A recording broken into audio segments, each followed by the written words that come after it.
है। चौथा रिएक्शन क्या है? एल्डोल संघनन। एल्डोल संघनन ऑलरेडी हमने आपको चैप्टर 8 में करवा दिया है, लेकिन एक साथ नेम रिएक्शन कराना है तो यहाँ भी करवा दे रहे हैं। ठीक है, अब इसमें करना क्या होता है? एल्डोल संघनन में आपको 2 एल्डिहाइड ग्रुप लेना होगा जिसके अंदर हाइड्रोजन या अल्फा हाइड्रोजन परमाणु उपस्थित हो।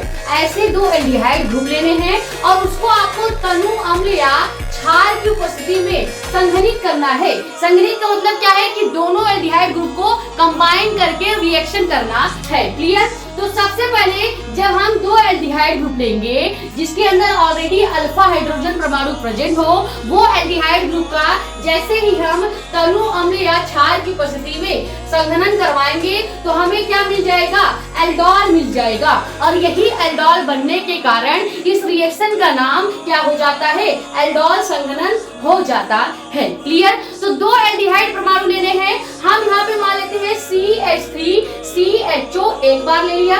अब इसी के आगे अगर 2 लिख दोगे तो भी ये रिएक्शन सही होगा, या इसी एल्डिहाइड को एक बार और लिख लेते हैं, यानी CH3 CHO एक बार और लिख लेंगे तो ये हमारे पास मेथिल एल्डिहाइड हो गया है। क्लियर? लेकिन केवल यहाँ पे हम एल्डिहाइड ही मान के चलेंगे। ये दोनों ही क्या हो गया? एल्डिहाइड हो गया है।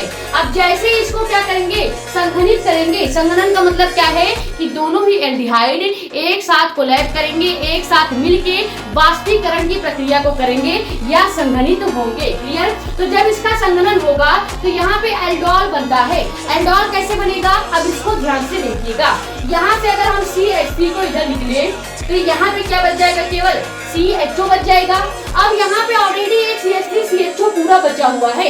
अब ये CH3 CHO में से अगर CH3 का एक हाइड्रोजन यहाँ पे CHO के पास भेज दिया जाए तो क्या यहाँ पे CH और OH हो जाएगा। कैसे? यहाँ पे देखो CH आपका वैसे ही है तो CH3 CH यहाँ तक हम वैसे ही रखेंगे। अब यहाँ पे हमारे पास केवल एक ऑक्सीजन बच गया है। क्लियर? तो इस वाले एल्डिहाइड के पास जब केवल एक ऑक्सीजन बचेगा तो हम अगले वाले मेथिल एल्डिहाइड से एक हाइड्रोजन इस ऑक्सीजन के पास दे देंगे तो यहाँ ब्रैकेट में OH ग्रुप हो जाएगा। अब हमारे पास क्या बच गया है लास्ट में? हमारे पास यहाँ पे इस वाले एल्डिहाइड के पास CH2 बचा है और CHO बचा है तो लास्ट में CH2 CHO भी लिख दिया जाएगा और ये जो पूरा कंपाउंड बनेगा इसी का नाम एल्डोल होता है। क्लियर? इसी का नाम क्या हो जाएगा? एल्डोल हो जाएगा।